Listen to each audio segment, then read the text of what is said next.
Namaste, good morning, and welcome to the Vedanta Society of Greater Houston and our class on the Gospel of Sri Ramakrishna.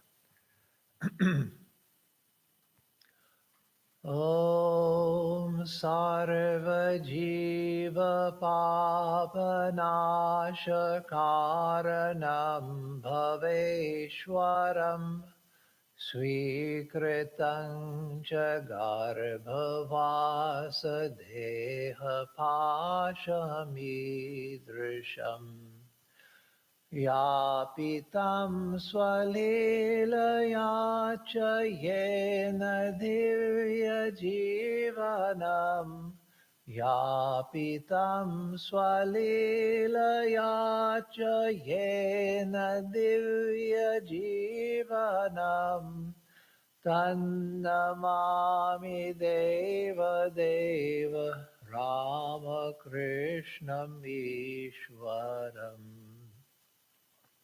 Om Shri Vivekanandari Satchishya Supujitaya Shri Sharada Devya Virata Sevitaya Shri Ramakrishna Paramahamsaya Avatar Varishtaya Chate Namaha.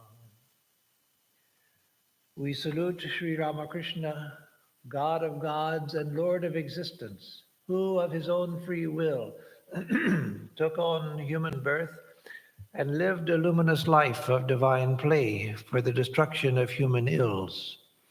We salute that incarnation of God, Ramakrishna Paramahamsa, who was worshipped by pure-hearted disciples like Vivekananda, and who was ceaselessly served by the Divine Mother, Sri Sarada Devi herself. Om Tava Katamritam Tapta Jivanam Kavibhiriditam Kalmashapaham Shravanamangalam Shrimadatam Bhuvi Grinanti Ye Bhurida Jana. O Lord, your nectar-like words are praised by the wise and full of auspiciousness. They destroy the curse of evil, bring good to those who hear them, and bring new life to those who are scorched by the ills of worldly existence. Magnanimous indeed are they who spread your message. Om Shanti Shanti Shanti Harihi Om Tat Sat. Om, peace, peace, peace be unto us all.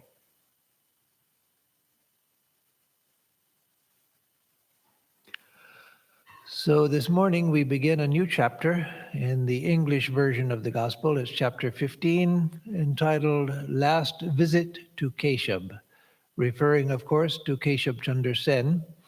And the date is Wednesday, November 28th, 1883, November 28th, 1883. And we're on page 318. So it begins, at 2 o'clock in the afternoon, M was pacing the footpath of the circular road in front of the Lily Cottage, where Keshav Chandra Sen lived. He was eagerly awaiting the arrival of Sri Ramakrishna. Keshav's illness had taken a serious turn, and there was very little chance of his recovery.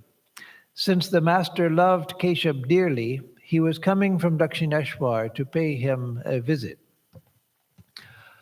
So let me first say that this particular chapter is a very beautiful chapter, Sri Ramakrishna's last visit to Keshav, when, as we see in this opening paragraph, Keshav had been quite ill, and Sri Ramakrishna had deep love for Keshav. In fact, it was Keshav's coming to Sri Ramakrishna which opened the last chapter of Sri Ramakrishna's life. Keshav came to Sri Ramakrishna, or actually Sri Ramakrishna went to Keshav, went to meet Keshav around 1875. And that's how the relationship between the two began.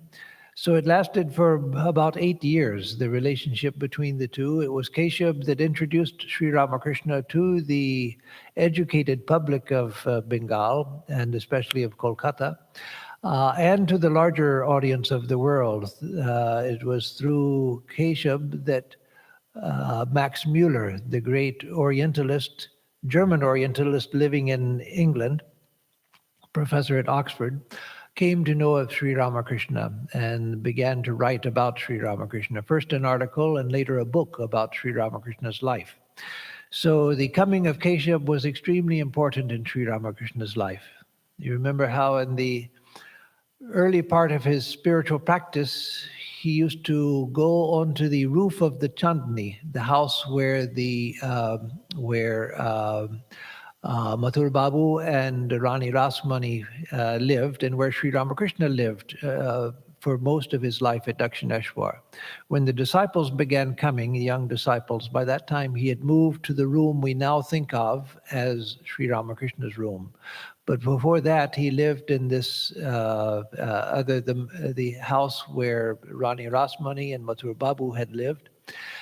And so he would go to the roof of that house and cry out in the evening, saying, "Oh, Mother, another day has passed, and still I have not realized you." In great agony, he would call out from the roof of the house to the Divine Mother. But later in his life, after his sadhana was over, after his realization by following the paths of different religions had occurred, and he was established in Bhavamukha, the state of the incarnation of God. Then he would go to, the Divine Mother had shown him that pure-hearted disciples would come to him who would be able to accept his full message. So then he would go to the roof of the house and cry out in the evening saying, "Oh, Mother," or no, not "Oh, Mother," but he would say, "Oh, my children, where are you? My ears are parched by hearing the talk of worldly people. Come to me wherever you are, come to me." Again, calling to the disciples that the Divine Mother had shown him would come to him to learn from him and to help him in his spiritual mission. So it was really with his meeting with Keshav that opened the door to that phase of his life. Within the next several years, the disciples began to come to him as people learned of him from Keshav's magazine. And so for that reason, Keshav was very important in the life of Sri Ramakrishna, but Sri Ramakrishna had a great and deep personal love for Keshav because of his great qualities. Sri Ramakrishna used to say, as he'll say in today's, this day's text, that wherever you see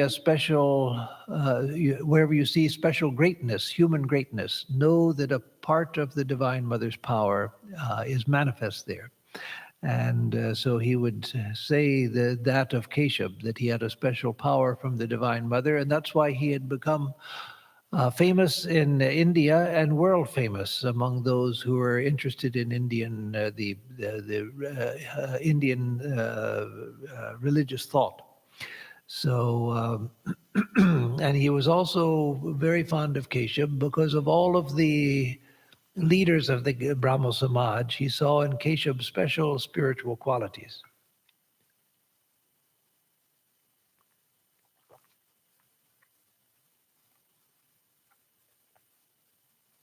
He saw that Keshav had genuine love for God.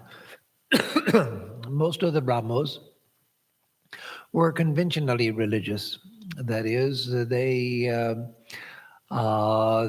were basically worldly people, not in a gross sense, but basically worldly people who who wanted a religious aspect also to their lives. So religion was sort of a tag-on, something additional to their lives. And the Brahmo Samaj provided the ideas of reform, the social reform, and a religion which promised to compare well with Protestant Christianity, which was their model, their ideal. And so most of the leaders of the Brahmo Samaj were more interested in social reform with a little bit of religion, but Keshav had a deeply religious nature, and Sri Ramakrishna saw that from their first meeting. In fact, he famously said in that first meeting that I see that your tail has fallen off. And the Sri Ramakrishna said that in a state of ecstasy, but he was obviously a poor Brahmin priest and uneducated in the modern sense. And telling a great man like Keshav that I see your tail has fallen off, that was taken as an insult by the followers of Keshav. And so they got up to forcibly carry this man who had just insulted their leader out. And Keshav told him to wait, because he realized that there was some substance here. So he asked Sri Ramakrishna to explain, and Sri Ramakrishna said, like the tadpole can only live in the water, but when its tail drops off, it becomes a frog, and it can live both on land or in the water. And so your tail has dropped off means that you now can live both in the spiritual plane and in the worldly plane. You can be active at both levels of existence. And so again, Sri Ramakrishna developed this great love. And with time, as I've said many times, Keshav himself evolved a great deal through the association with Sri Ramakrishna. He became more and more interested in spiritual life. He became open to the idea of the Divine Mother.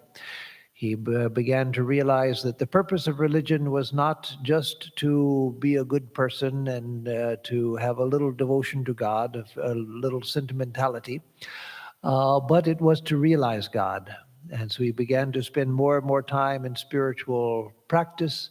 He became much more liberal, much more open to spiritual ideas, of a variety of ideas, much more open to Hindu ideas, which again, the Brahmo Samaj had begun as a reform movement, selecting only a few ideas from the Vedas and Upanishads, which they found acceptable from the standpoint of modern Western thinking. But Keshav began to open himself to more and more of the ideas of traditional Hinduism. Not all. He didn't accept idol worship, image worship, but he did begin to accept the idea that there are different manifestations of God, the different deities, at least as ideals or archetypes. So again, in what we just read, M is on the circular road in front of the lily cottage where Keshav lived in Calcutta, waiting for Sri Ramakrishna to arrive, having heard that Sri Ramakrishna was coming. So the reading continues. On the east side of the circular road was Victoria College, where the ladies of Keshav's Brahmo Samaj and their daughters received their education. To the north of the college was a spacious garden house inhabited by an English family. M noticed that there was a commotion in the house of this English family, and wondered what was going on. Presently, a hearse arrived with the drivers dressed in black, and the members of the household appeared, looking very sad. There had been a death in the family. Pondering, whither does the soul go, leaving behind this mortal body? The age-old question. M waited, watching the carriages that came from the north. So, seeing that there was a death in this English family, he pondered the question that's asked in the Katha Upanishad by Nachiketa, who asks it of Yama, whither does the soul go, leaving this mortal body behind? And so as he was thinking of that, he was still looking to the north to see the carriages that were coming, because again, Dakshineshwar was to the north of Calcutta. So carriages coming from the north, hoping to see the arrival of Sri Ramakrishna. About 5 o'clock, a carriage stopped in front of the Lily Cottage, and Sri Ramakrishna got out with Latu, later Swami Atmarupananda, and several other devotees, including Rakal, the future Swami Brahmananda. He was received by Keshav's relatives, who led him and the devotees upstairs to the veranda south of the drawing room. The master seated himself on a couch.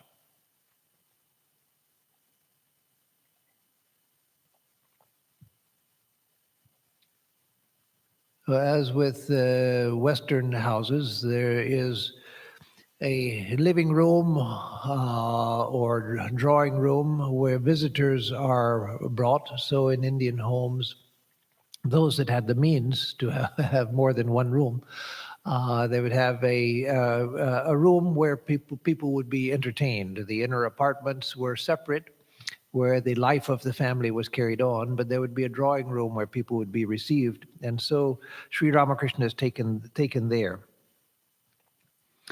After a long wait, Sri Ramakrishna became impatient to see Keshav. Keshav's disciples said that he was resting and would be there presently. Sri Ramakrishna became more and more impatient and said to Keshav's disciples, "Look here, what need is there for his coming to me? Why can't I go in and see him?" Prasanna, humbly, "Sir, he will come in a few minutes." So this is interesting because for a couple of reasons.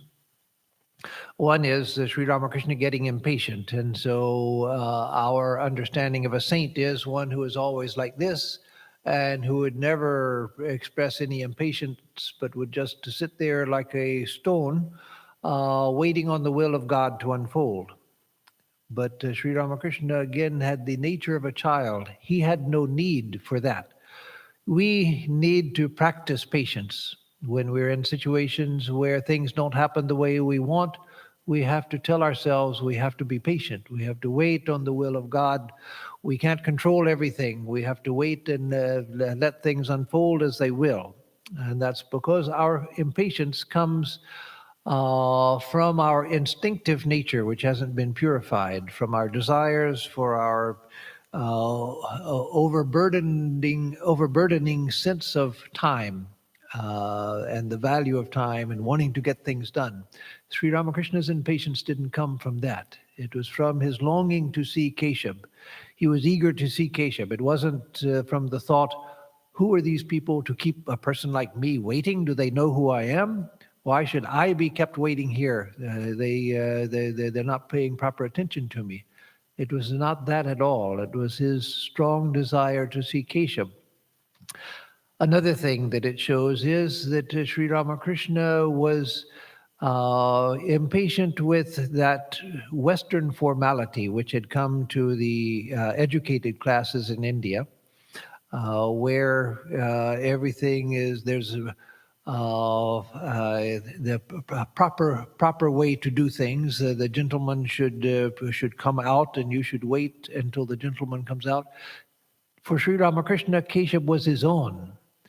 So why should he wait for the formality of Keshav to be ushered out by his attendants in his very sick, very ill condition? All Sri Ramakrishna wanted to do was to see him. What's the need for all of this formality? Keshav was his own and he was Keshav's own. And so, again, there are these two aspects to his impatience. One, it didn't come out of his instinctive nature. It came out of his love or his instinctual nature. It came out of his love for Keshav. And second, he was impatient with this sort of formality that was coming into Indian society, and which was quite foreign to him. He saw no need for it, having been uninfluenced by Western education. So, Master, again, Prasanna told him, "Sir, he will be here in a few minutes." As we might tell someone who's getting impatient, hold your horses. He'll be here in a few minutes, that kind of thing. He said it humbly, so it wasn't hold your horses. Prasanna said it humbly, but please wait, sir. But the master said, "Go away. It is you who are making all of this fuss." So again, Sri Ramakrishna saw no need for all of this. If in the same family, you're in your own family home, and there's and your mother, your father, your son, your daughter, your brother, your sister is ill inside, then if somebody comes and says, wait, your sister will be with you in a little bit. She will come out here to meet you. Then what are you going to do with that kind of formality? So that's, again, the source of Sri Ramakrishna's reaction. He tells Prasanna, go away. It's you who are making all of this fuss. Let me go in. Prasanna began to talk about Keshav in order to divert the master's attention. He said, Keshav is now an altogether different person.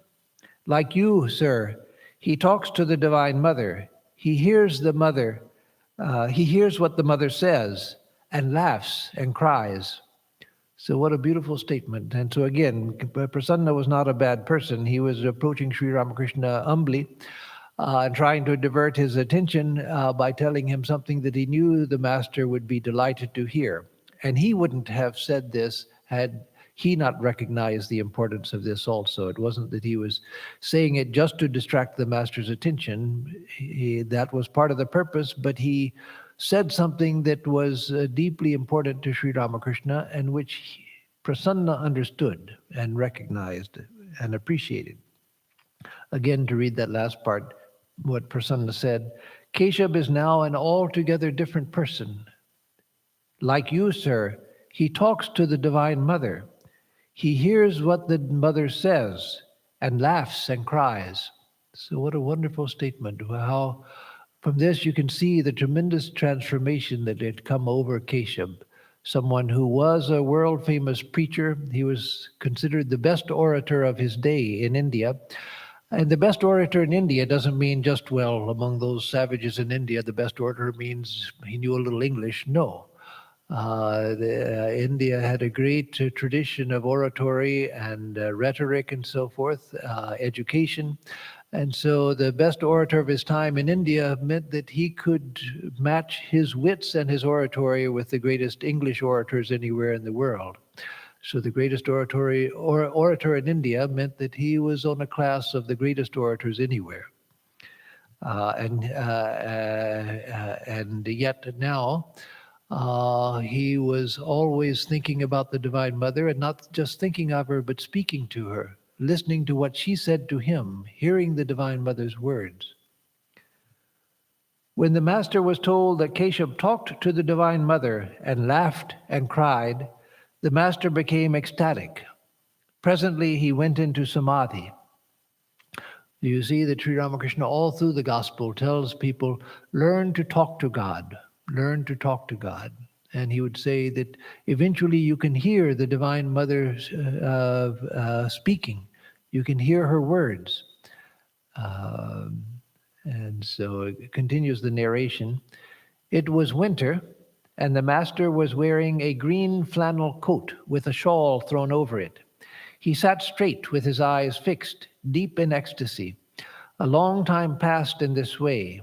There was no indication of his returning to the normal plane of consciousness.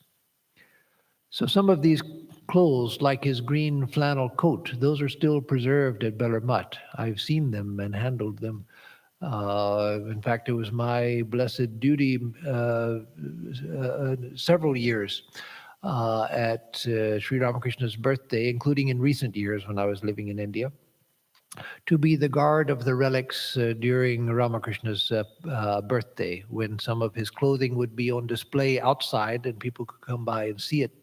From the time I went to India as a brahmachari for training center, when we had duty on public celebration days, I was always put as a guard because in those days there was no Indian who was as tall or as big as me. Nowadays, there are swamis, Indian swamis, who are several inches taller than me. There's one of our swamis who's 6'10", an Indian swami who's 6'10", and several who are 6'4", 6'6". But when I was young, there was nobody who approached to my height. And so because of my size and strength, physical strength, and also because of the memory among the Indian population of the British, then putting a big white man in the position of a guard would make everyone behave. And so that was a blessing that resulted from those accidents of my birth. So it was winter, and the master. Oh, I was going to say that the green flannel coat. You can see from the clothes that Sri Ramakrishna wore that though his clothes were simple, he dressed appropriately. Yes, there were times when, of course, he was in samadhi and his cloth would fall off. He would be naked and he wasn't even aware of it. And sometimes he would walk around like that, like a child, naked as a child. But when he dressed, he was appropriate, proper, and as some of the Swamis joke whenever we take out the relics for display, say that he was quite dapper also. So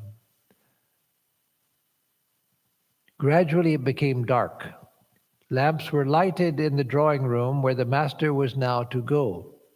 While he was slowly coming down to the plane of ordinary consciousness, he was taken there, though with great difficulty. The room was well furnished. At the sight of the furniture, the master muttered to himself, "These things were necessary before, but of what use are they now?" Seeing Rakal, he said, "Oh, hello, are you here?" Then, seating himself on a couch, he lost again consciousness of the outer world. And looking around as if seeing someone, he said, "Hello, mother. I see that you have come too. How you are showing off in your Benares sari. Don't bother me now, please. Sit down and be quiet." So he's speaking to the Divine Mother. He's looking off into a space where there's nobody present and says, "Oh, mother, so you have come? Are you here too? Or no? So you have come also. I see that you have come as well. How becoming you look in your Benares sari." Even now, Varanasi saris are considered very, very elegant saris. And in Benares, there's a whole area in the bazaar devoted to countless sari shops. And so he sees the Divine Mother herself dressed in a Benares sari. But he says, "Don't bother me now, please. Sit down and be quiet." What a wonderful familiarity Sri Ramakrishna had with the Divine Mother. So he sees her in her form, in her formful aspect. It's interesting that Swami Vivekananda, who had been made a slave of the Divine Mother Kali by Sri Ramakrishna, as Swamiji himself said, "I was made a slave of her by Sri Ramakrishna." He said that that there is somewhere in this universe, there is a divine power which thinks of herself as feminine and knows herself by the name of Kali. And so that aspect of God, the Divine Mother as Kali, Sri Ramakrishna would often see her in her divine form. That's again an idea which is strange to the Abrahamic traditions. But certainly from the Christian standpoint, it shouldn't be hard if Christians were just willing to relax their rigidity, that rigidity which makes them think Jesus is the only way, Christianity is the only true religion, it's only through Jesus that one can be saved. Because God took form in Jesus. When one has a vision of Jesus, one doesn't think, well, I'm seeing just a little bit of God because God can't manifest in a form. No, seeing Jesus, one is seeing God.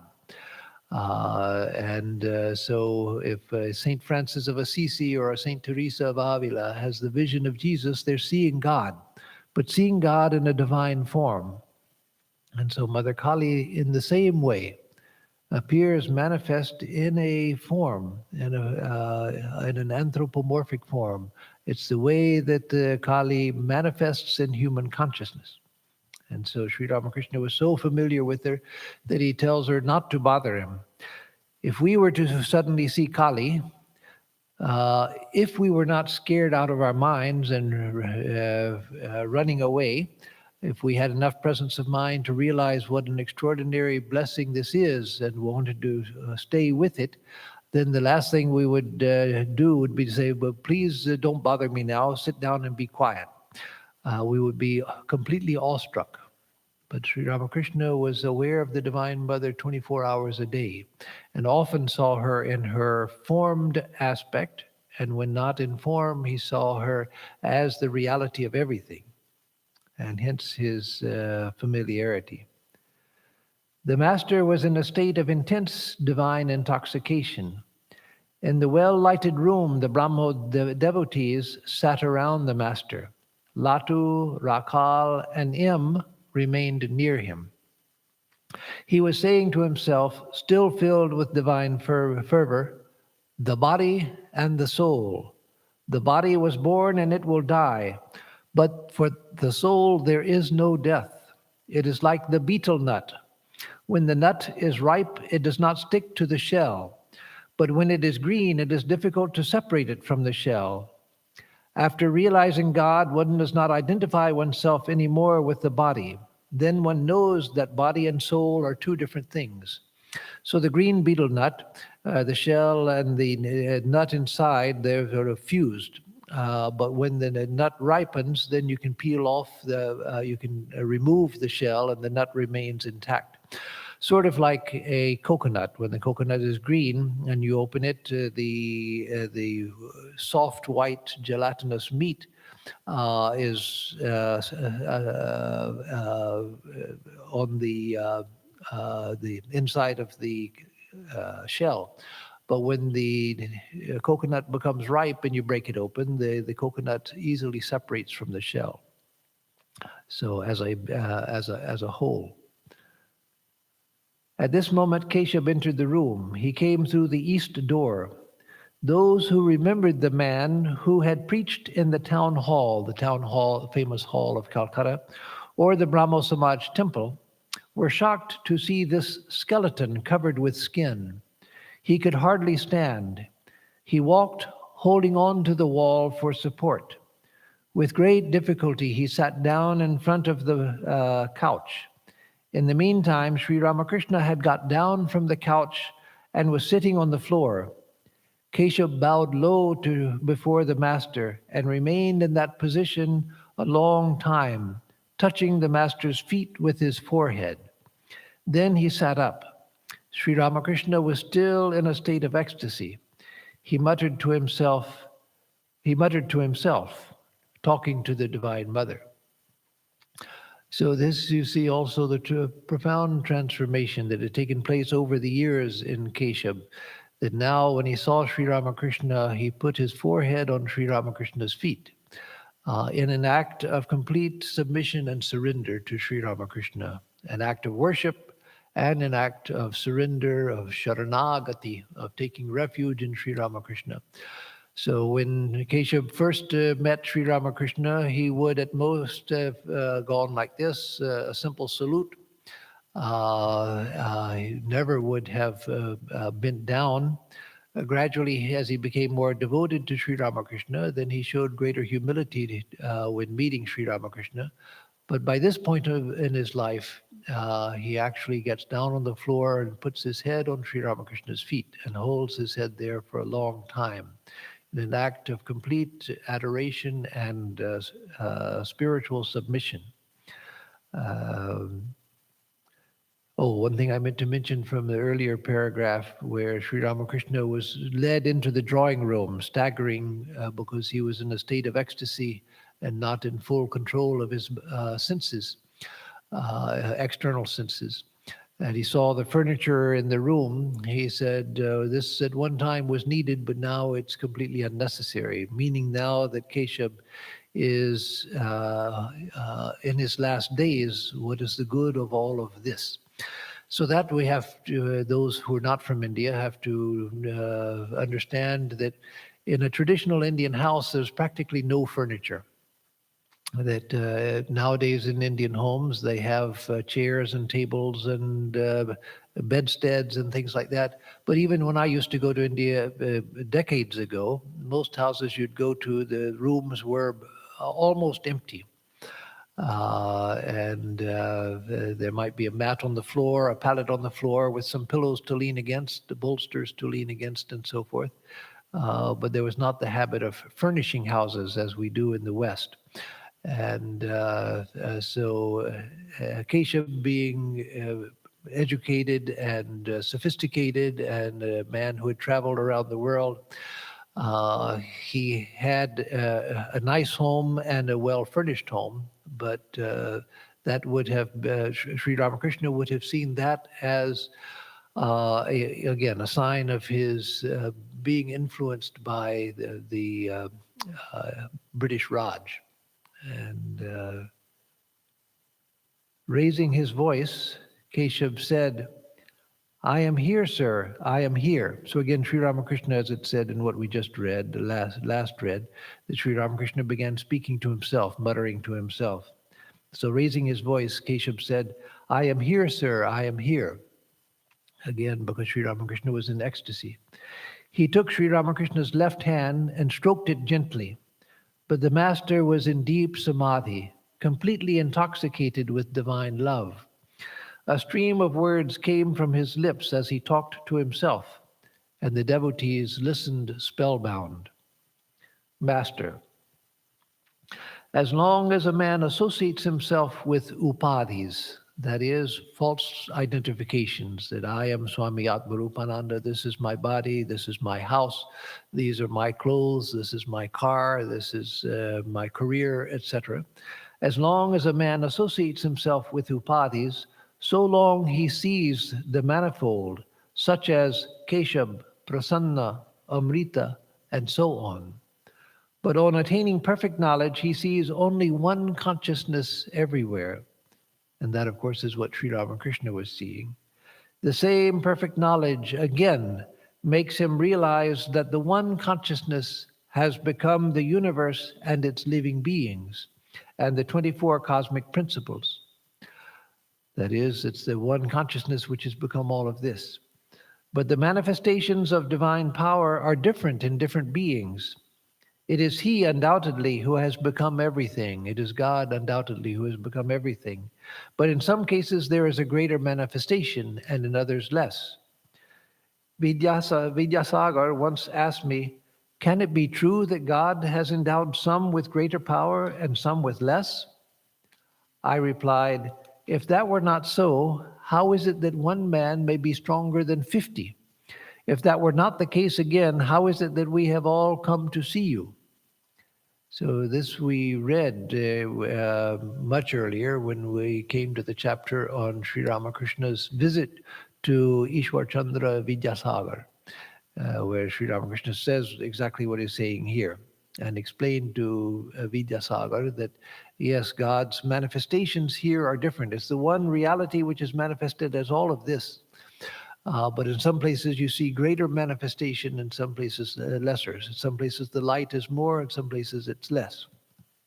Sri Ramakrishna continues, the soul through which God sports is endowed with his special power.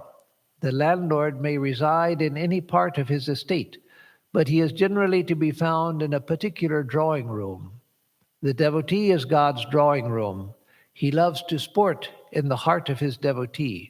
It is there that his special power is manifest. So that's a beautiful analogy, that the whole mansion may belong to the owner of the mansion, but the owner of the mansion likes to, there are certain places in the house where the master of the house likes to sit, like in the drawing room, in his favorite chair. And so this whole universe is the manifestation of the divine. But there are places within this where the divine manifests in a special way. That's why we go to temples, because if in a temple, just building a temple doesn't make it a temple. We may call it a temple out of convention, but a real temple is a place where God has been worshipped with intensity and prayed to with intensity. And as Ramanuja, the great philosopher of devotion, says, that where God is especially worshipped, there's a special manifestation of the divine spirit there. And Sri Ramakrishna says the same thing, that wherever many people have prayed intensely to God, their God becomes especially manifest. So that's why if you go to some temples in India, some churches in Europe, and other such holy places, you feel a special manifestation of divine spirit there, because through repeated prayer and worship, there is a special manifestation. It's as though there is a living presence of the divine there in a way that you don't feel in other places. So with people, a person who has become illumined, they have a special presence about them, and you feel it when you go into their presence. What is the sign of such a devotee? That is one in whose God's presence has become alive. What is the sign of such a devotee? When you see a man doing great works, you may know that God's special power is manifesting through him. So this is something Sri Ramakrishna often said, that wherever you see greatness of any kind in a person, know that a special power of God is working through that person.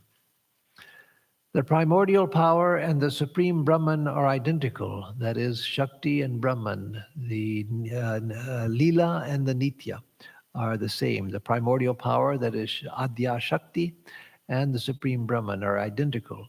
You can never think of one without the other. They are like the gem and its brilliance. One cannot think of the brilliance without the gem, or of the gem without its brilliance. Again, it is like the snake and its wriggling motion. One cannot think of the wriggling motion without the snake, or of the snake without its wriggling motion. So again, these beautiful analogies which Sri Ramakrishna used from time to time, like the luster of a gem and the gem itself. You can't think of them as separate. So the luster of the gem is like the divine power, the lila aspect, the Shakti aspect of God, creative power. And the gem itself is like Brahman, the reality itself. Or the snake in its wriggling motion. The snake represents Brahman, and the wriggling motion represents Shakti, the creative power. That the two go together. He continues, it is the primordial power that has become the universe and its living beings, and the 24 cosmic principles. It is a case of involution and evolution. So involution means when everything returns back to the one. Involution leads to the one reality. And evolution is when it manifests into the manifold universe. So don't think of evolution here in the same way as biological evolution. That would be included. But here, biological evolution means going from the material up to higher and higher life forms. But here, it's not talking of that. It's talking of the one and the many. The many is the evolution. The involution is going back into the one. So the involution being the reality in itself. He continues, why do I feel so restless for Rakal, Narendra, and the other youngsters?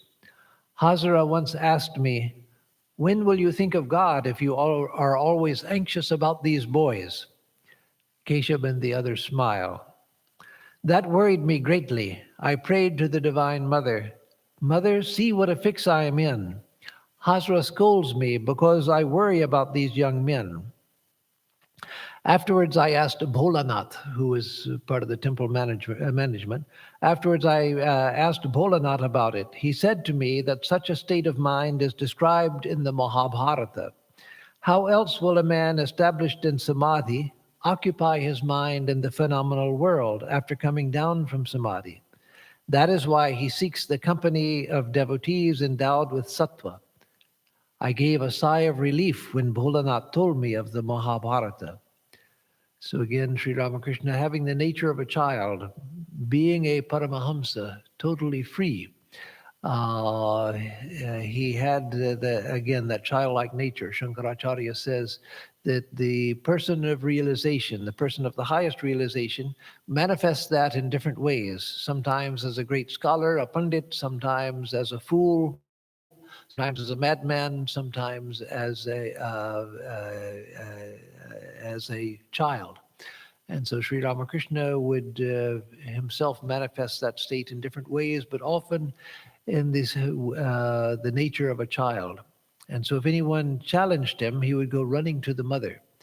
Even if someone told him that, sir, your visions of the Divine Mother, they're all delusions of the brain, as Narendra would tell him when on occasion in the early days of Narendra's association. Sri Ramakrishna, when someone would challenge his visions of the Divine Mother, what did he do? He would run to the Divine Mother herself to ask, are you real?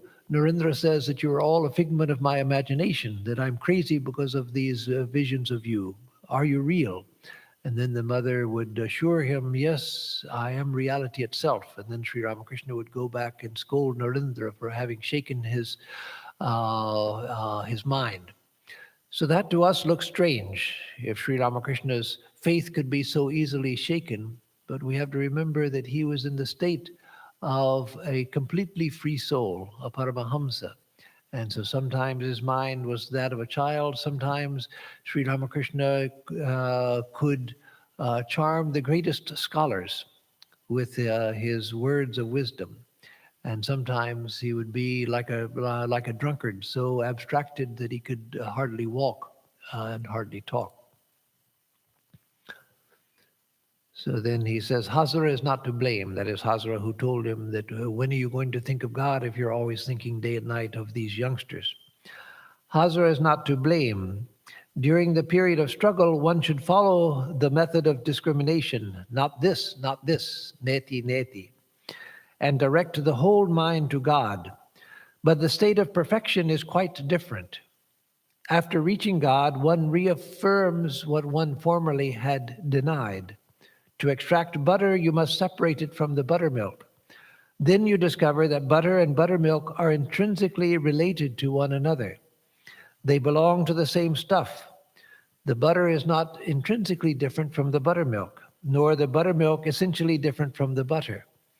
After realizing God, one knows definitely that it is He who has become everything. In some objects, He is manifested more clearly, and in others less clearly. And again, with the understanding that it is He that is manifested as everything. And so here Sri Ramakrishna is speaking from the standpoint of vijnana, which he said was the highest state, higher than ordinary enlightenment or the attainment of jnana, the knowledge of Brahman.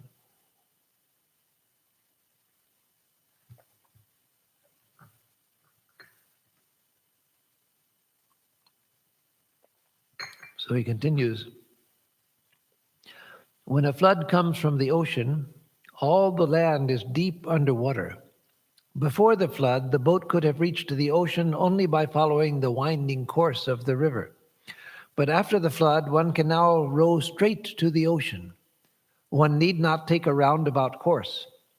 After the harvest has been reaped, one need not take the roundabout course along the bulk of the field, that is the dikes in a rice field.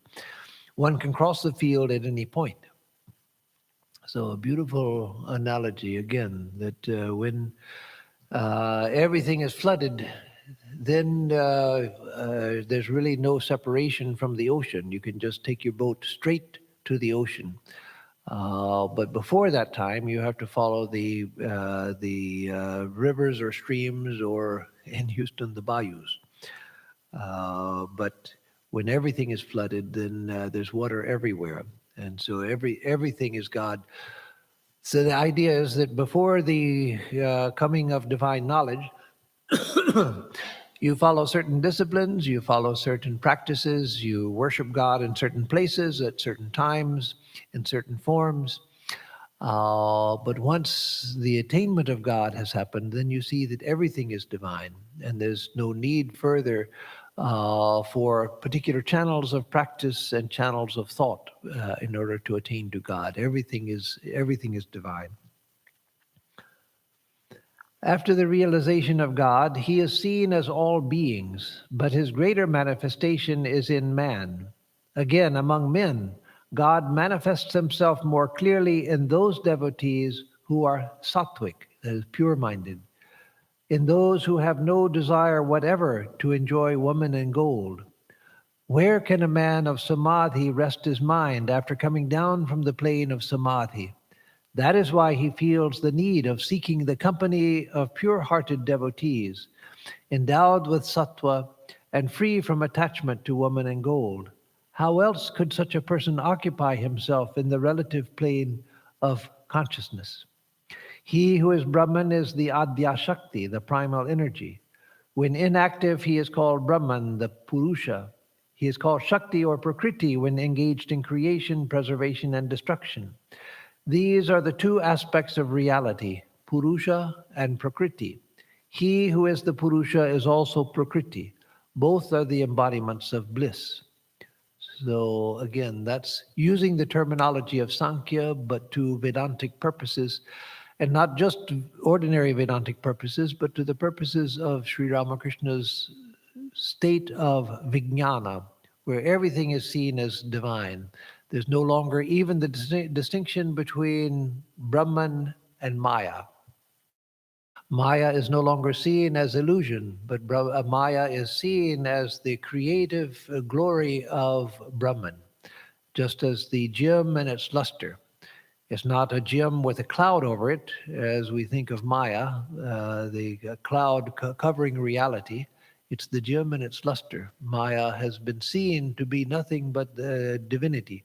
And everywhere one looks in that state, one sees only Brahman, sees only the divine, sees only the Divine Mother or Shiva or however it is that we conceive of divinity. So I'll stop here. And I'll give announcements, and then if there are any questions, I will take the questions. So for announcements, on Sunday, in honor of Thanksgiving coming next week, next Thursday, I will speak on gratitude. And on Tuesday, we'll have the Katha Upanishad class, as usual. On Thursday, there will be no gospel class because it will be Thanksgiving Day. So Thursday, no class. But Sunday there was the lecture. Tuesday, there'll be the Upanishad class. And the following Sunday, again, we will have a lecture. So with that, are there any questions? No questions. Okay, so let me give a closing chant.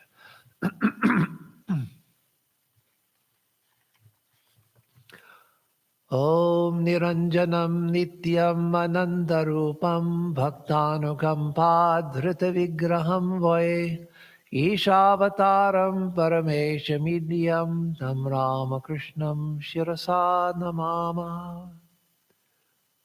We bow in adoration to Sri Ramakrishna, who is stainless, eternal, infinite, the worshipful Supreme Lord, who took human birth out of compassion for all. Om Shanti Shanti Shanti Hari Om Tat Sat. Om peace, peace, peace be unto us and to all the beings of the universe.